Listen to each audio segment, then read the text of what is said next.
IPS विभाग विकास वैभव का आगमन हो चुका है खगड़िया के role engineering good college morning में। एवरीवन। आपको दिखा रहे तो थे आज का दिन बहुत ही खास है क्योंकि आज सब यहाँ पे इकट्ठे हुए हैं एक इंस्पायरिंग इवेंट के लिए, स्टार्टअप एंड बिजनेस समिट 2025 जो ऑर्गेनाइज कर रहा है GC खगड़िया। इस समिट का थीम है लेट्स इंस्पायर बिहार। इसका मेन ऑब्जेक्टिव है यूथ को इंगेज करना।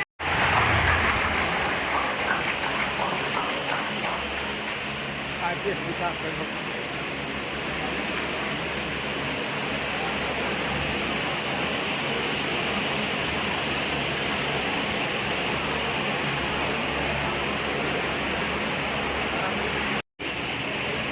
और इस प्रकार से विधिवत कार्यक्रम का उद्घाटन करते हैं।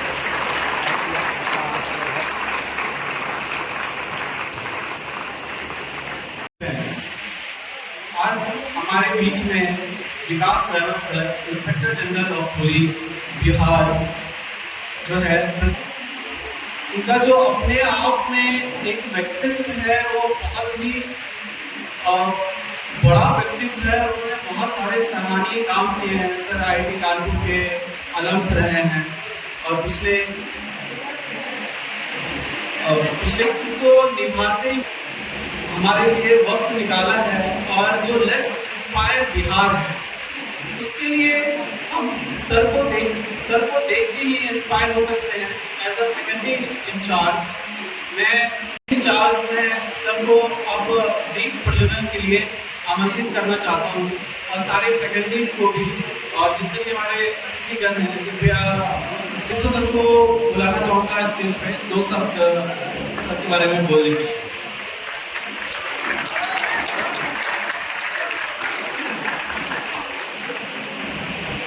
आज हम सब स्टार्टअप एवं बिजनेस समिट 2025 में एक नए सपने और नए जुनून के साथ इकट्ठा हुए हैं।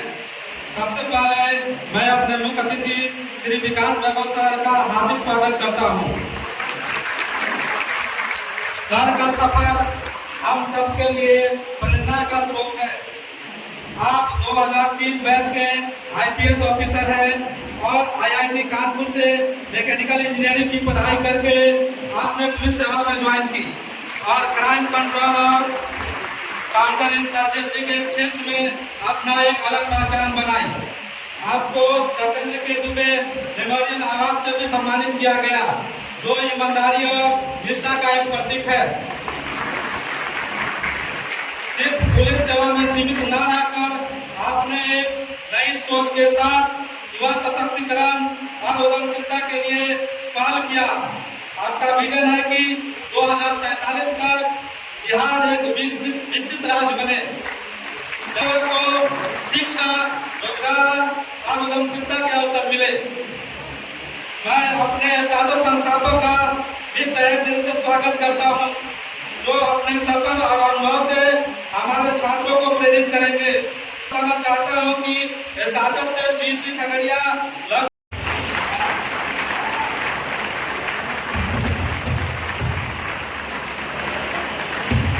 स्वागत करते हैं ITI कॉलेज। कृपया मोमेंटो से सम्मानित करें। और ये मिथिला का चित्रांकन मोमेंटो से स्वागत।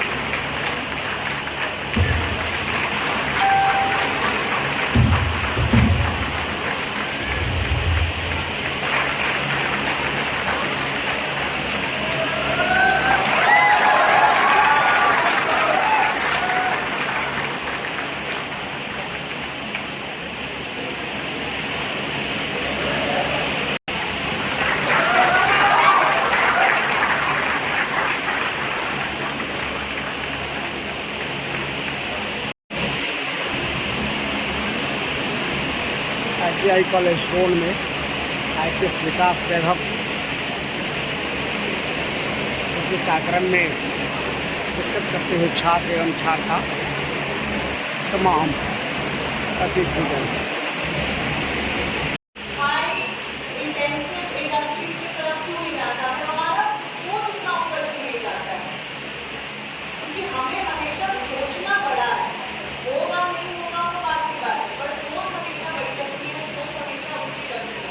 स्वामी विवेकानंद कहते हैं, think of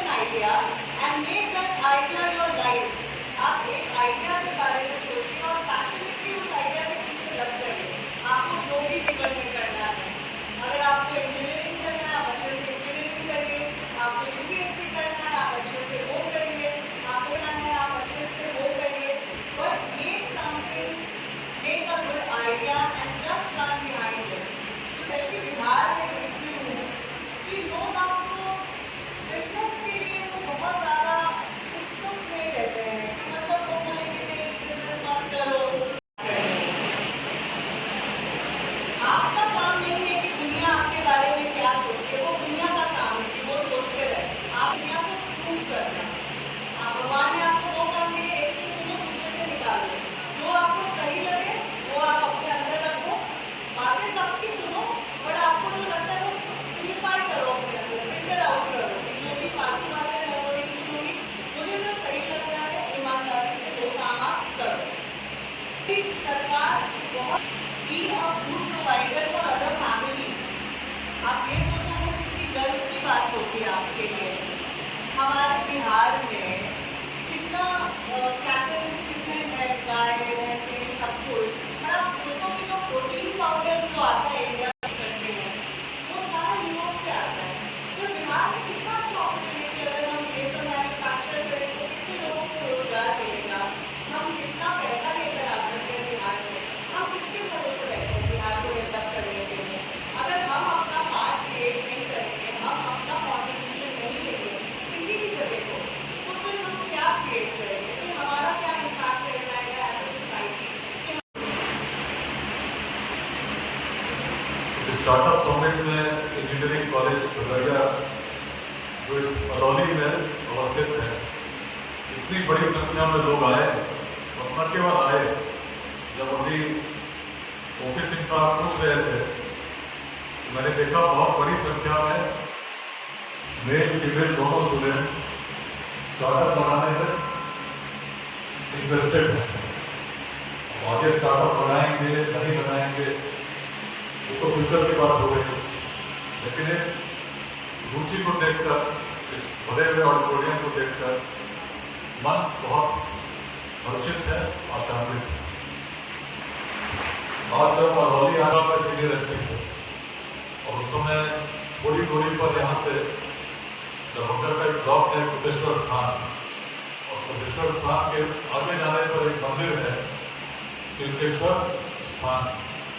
तिलकेश्वर स्थान से कोसी की धाराओं के बीच में एक पूरा क्षेत्र, कभी पानी बढ़ता है कभी घटता है, और उस समय दूर दूर तक देखने में केवल पानी या जमीन दिखती थी। आज जब आ रहा था तो कॉलेज के तक आने के क्रम में बहुत कुछ बदला हुआ सा दिखा, और इसीलिए मन कहने लगा, जैसे जब मैं पढ़ता था IIT कानपुर में, उस समय जब लाइब्रेरी में बैठता था तो मुझे लगता था कि आधुनिक भारत का एक प्रकार से यही मंदिर है, जहाँ से बहुत लोग निकलेंगे, आने वाले समय में अलग अलग प्रकार का योगदान देंगे। तो मुझे यही लग रहा है कि आने वाले बिहार के भविष्य का यही मंदिर है, और यहाँ से निकलकर एक एक विद्यार्थी आने वाले बिहार के भविष्य में बहुत बड़ा अध्याय लिखेंगे। किया गया 14.5% था, और 12% रिपोर्ट हम लोगों ने देखी होगी, तो ग्रोथ रेट करंट प्राइसेस पर है 13.9%।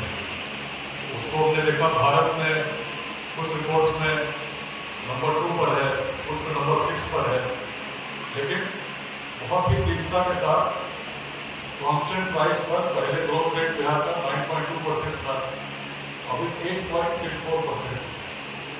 अब इसको यदि हम थोड़ा सा सोचें कि बाकी राज्य कहाँ हैं, हम कहाँ हैं, और जिस गति से हम बढ़ रहे हैं, लगभग 9%, 8% कांस्टेंट प्राइस पर है, और करंट प्राइस पे आते हैं तो इट बिकम्स 14.5%, 13.9%। मान लीजिए 15% के एवरेज को हम पहुंच जाते हैं, चीजें बदल रही हैं, लेकिन 15% के एवरेज से भी यदि हम एक्सट्रापोलेट करें कि हम कहाँ पहुंचेंगे, कल अब सभी लोग न्यूज़पेपर में देखिएगा तो पाइएगा हमारा बिहार का पर कैपिटा इनकम 6,000 से ऊपर हो गया है। पहले 5,000 था, 6,000 से ऊपर बता रहे हैं, लेकिन बढ़ाते जाइए 15% के हिसाब से कितना बढ़ेगा? 2030 आएगा तो जो 5,000 था 10,000 हो जाएगा, तो जो 5,000 था पहुंच के हो जाएगा 20,000। लेकिन आप सोचिए कि जो 20,000 10 साल बाद पहुंचेंगे, तब जब 15% से हम ग्रो करेंगे, तो 15% से वहां ग्रो नहीं कर रहे हैं, तब भी हम वहीं पहुंचेंगे जिसके आगे आज ही गुजरात है, महाराष्ट्र है, केरल है, तेलंगाना है, आंध्र प्रदेश है, गोवा है, सिक्किम है। तो 10 साल तक हम इस गति से बढ़े जो आज की गति से अधिक तीव्र है, तो फिर बिहार का वो सपना छोटे से रोजगार के लिए संतुष्टि हो।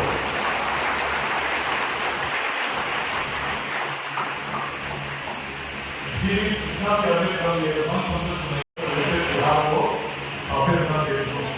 और केवल यदि लगता पॉलिटिकल चेंज से बदल जाएगा, इलेक्शन लड़ रहे हो, बिहार में बड़े चेंज की जरूरत, केवल इलेक्शन लड़ने से पॉलिटिकल चेंज नहीं है। इसीलिए पसीना बहा रहे हैं।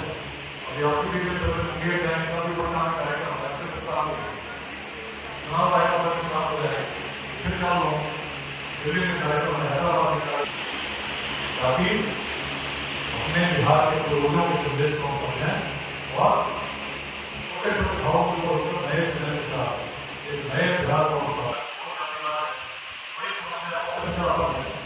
अभी हम काम शुरू करते नहीं, वैसे नीचे को मध्यम मिडिल कैटेगरी महंगा तो देखिए, महंगा तो 3 बार में काफी है वर्टिकली, सबसे नीचे वाला एरिया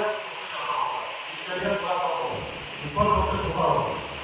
काम शुरू करते नहीं, वैसे नीचे लोग मध्यम चलते बीच में एक विषम संयोग शुरू हो। ये मैंने भी आईटी की तैयारी शुरू की थी, आपने भी इंजीनियरिंग की तैयारी शुरू की, बहुत लोगों ने किया हो, लेकिन लोगों ने छोड़ दिया काम से मध्यम चलते बीच में एक विषम संयोग। उत्तम वे लोग जो हर दुर्गम पर थे, चिंता से बढ़ते सतत बाधाओं को फेर, कोई बाधा आए तो दिखना है, अगर रुके नहीं के साथ हम बढ़ते रहे, क्षमता तो ईश्वर ने असीम दी है, बड़ा कौन बोल सके। बिहार को बदलने से कौन बोल सकता है बिहार की उस प्राचीन दृष्टि के साथ नया बिहार खड़ा हो जाए। स्टार्टअप के विषय में और विषय है, आपको से पहले 5-6 वर्ष भी निश्चित रूप से देना चाहेंगे, स्टार्टअप के विषय में भी कर सकते हैं। धन्यवाद, शुभकामनाएं, जय हिंद।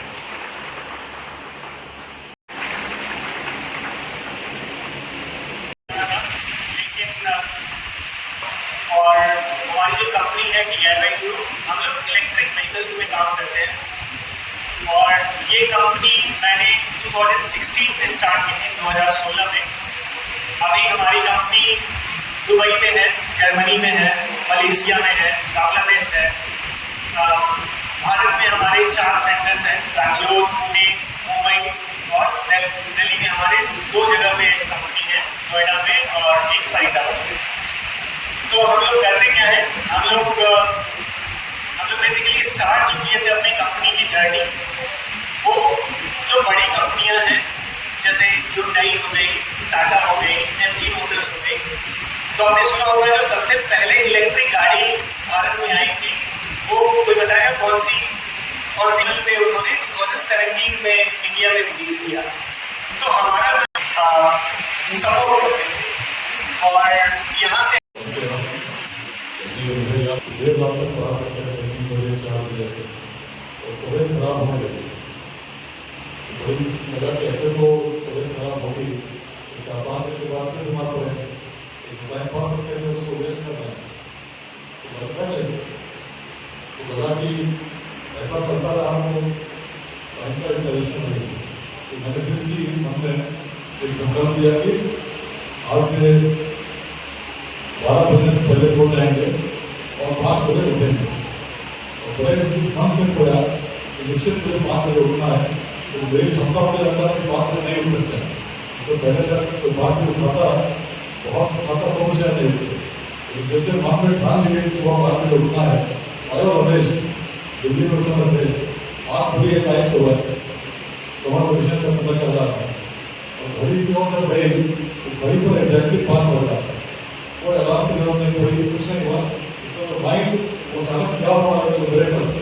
लेकिन मुझे लगता है जितने लोगों से मैंने बात की सबने यही बताया कि जब भी हम सोच के सोते हैं कितना बजे उठना है तो पता नहीं क्या होता है, अपने आप हम समय उठ जाते हैं।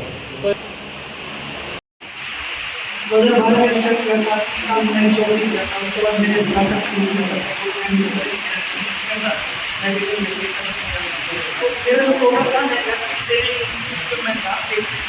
ATM कार्ड जैसे कार्ड होता है उससे इलेक्ट्रिसिटी सेविंग होती है। जो हम इलेक्ट्रिसिटी यूज करते हैं उसमें बहुत सारे इलेक्ट्रिसिटी को डिसिपेट हो जाता है, घर मार्केट चला जाता है। उसके लिए ऐसे कार्ड बनाया था तो दोनों में मिलकर।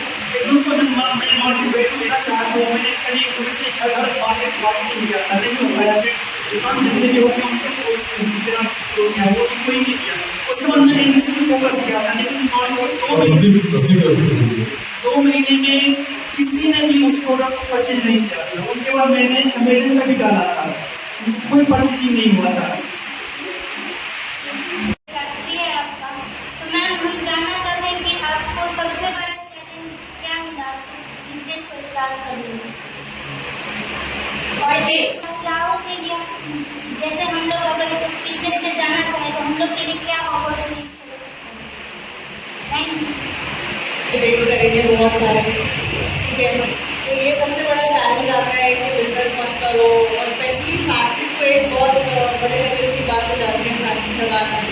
तो पर आपको बिल्कुल भी नहीं सुनना है, आपको देखना है कि एज अ बिजनेस ओनर ना आपको अंदर से अपना विल पावर बहुत ज़्यादा स्ट्रॉन्ग रखना है। क्योंकि जैसे मैं उनका सुन रही थी अभी कि उनका प्रोडक्ट